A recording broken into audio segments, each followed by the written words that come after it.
Confidential records for Lentine? No, Lentine of Mangi Security. Report 1, Yellow Zone Regional Sweep Report, mission date, I'm not gonna even bother, submitted by Lentine. Number 1, mission summary. Our squad performed a data clearing mission for laboratories in the Zlin region. During the course of this mission, we encountered resistance from unknown parties which resulted in a brief firefight. Said enemies were driven off and casualties sustained were minimal. Elimination and clearing of all intelligence within the labs was carried out. Initial findings. Number 2. Signs of intrusion by unknown parties were found in multiple abandoned labs.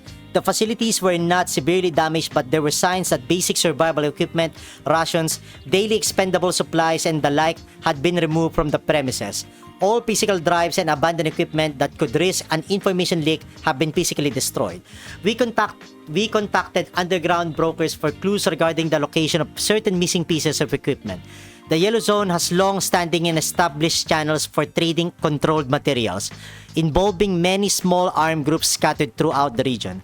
Resources traded in this manner included but were not limited to food items, agricultural technology, production data, medical production equipment, and other such modular items. The final buyer was difficult to track down due to the anonymous nature of Yellow Zone transactions. Based on findings from various major trading venues and cargo transport routes, we project their final destination to be a medium-sized human settlement. After taking into consideration regional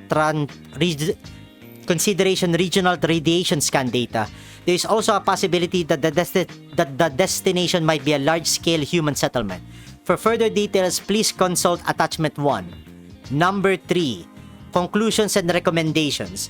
Based on existing investigation results, there are multiple survival enclaves in the Zlin region, and they appear to be transmitting from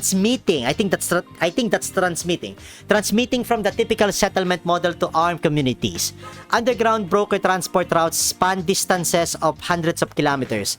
This wide coverage implies that there is a very high chance of medium-sized or larger towns or factories are located along these transportation corridors.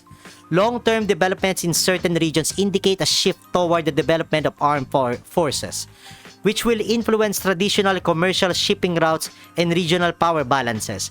We recommend further investigation of the relevant regions to ascertain their threat status. Attachments. Zlin Region Activity Footprint Report, Attachment 1. Report on relevant material transfers and Yellow Zone underground broker transactions, Attachment 2. Experimental Item Handling Checklist, Attachment 3. Yellow Zone Underground Broker Commercial Activity Analysis Report, Attachment 4. Next. Report number 2, Mangi Security Area C23 Regional Riot Handling Report. Number 1, Incident Summary. HQ ordered us to provide support to Area C23 under Mangi Security Jurisdiction, where a large-scale Dal insurgency took place. After receiving the order, Alpha, Bravo, Charlie, Delta, Echo, and Foxtrot squads proceeded to the target location ASAP and commenced riot suppression operations. Conditions on the ground indicated that roughly 60% of the Dals in Area C23 were engaged in non-commanded activity and had inflicted damage to multiple locations in Area C23. Said locations included the central database, the military material storage, and emergency power generation areas. Emergency mode for these areas was activated and the region was locked down. Certain Dals were shut down and there was a severe threat to the lives and safety of non-combatant personnel in the area. Suppression and rescue activities were completed by 2:42 a.m. on the same day. Severe physical damage to the main server farm by insurgent was prevented and the affected network area was isolated. All offenders were subdued and the spread of the situation was prevented. Number 2, Initial Findings. Investigations revealed signs of multiple abnormal queries to the Mangi internal database, with a query period spanning several years. The most recent queries were traced back to a server from Tilaso Incorporated. It was initially suspected to be the work of the third-generation Dal Cocoon. The third-generation Dal Cocoon was brought into Intelligence Chamber Number 3 in the early morning and questioned about her activities. Said DAL denied any attempts at large-scale data obfuscation and manipulation and interpreted these activities as data cleanup conducted by Telazo Incorporation. Due to this incident, Mangi Security's internal servers were destroyed and large quantities of data were lost. Restoration work is still ongoing, but synchronizing past investigation records and performing data consistency checks will take some time. At this juncture, all remaining data is positive intelligence content. All sensitive data has been censored and made available to superiors for investigation use, as requested. Number 3. Conclusions and recommendations. This incident has highlighted a major flaw in Mangi Security's data security procedures. Certain corporate-only access interfaces became weaknesses in the data security posture. All personnel with permission to use said interfaces should be further restricted to avoid classified information leakage.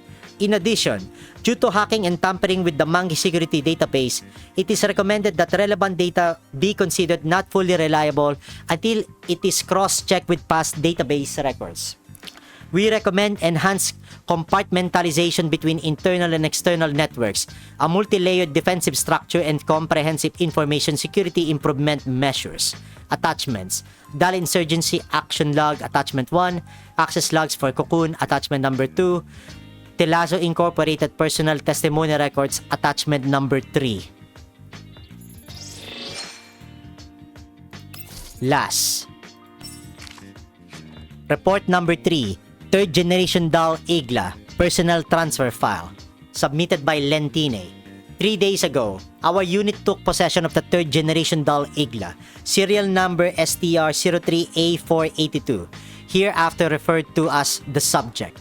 Initial combat effectiveness and neurocloud evaluation has been completed. Upon delivery, the subject's neurocloud was wiped. No data from previous operational history remains. The subject is highly obedient and meets standards for basic unit induction. Number 1. Combat Effectiveness Assessment.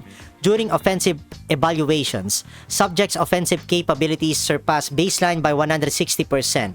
Response speed, power output, and combat endurance greatly surpass those of conventional second-generation DALs. Number 2.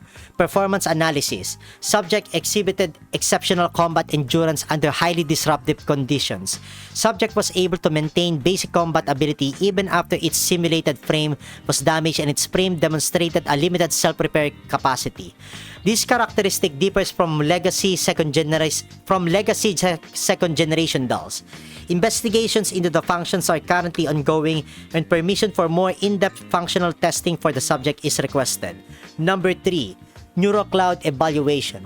The subject responded flawlessly to all commands and demonstrated a high degree of autonomous planning and adaptation capabilities in complex situations. But its decisions were always objective-oriented. In specific situations, its decision-making prioritized mission completion above all other concerns. While said characteristic improves mission completion rate, it also introduces an unavoidable element of tactical risk. In addition, the subject exhibited abnormal responses to certain keywords and phrases.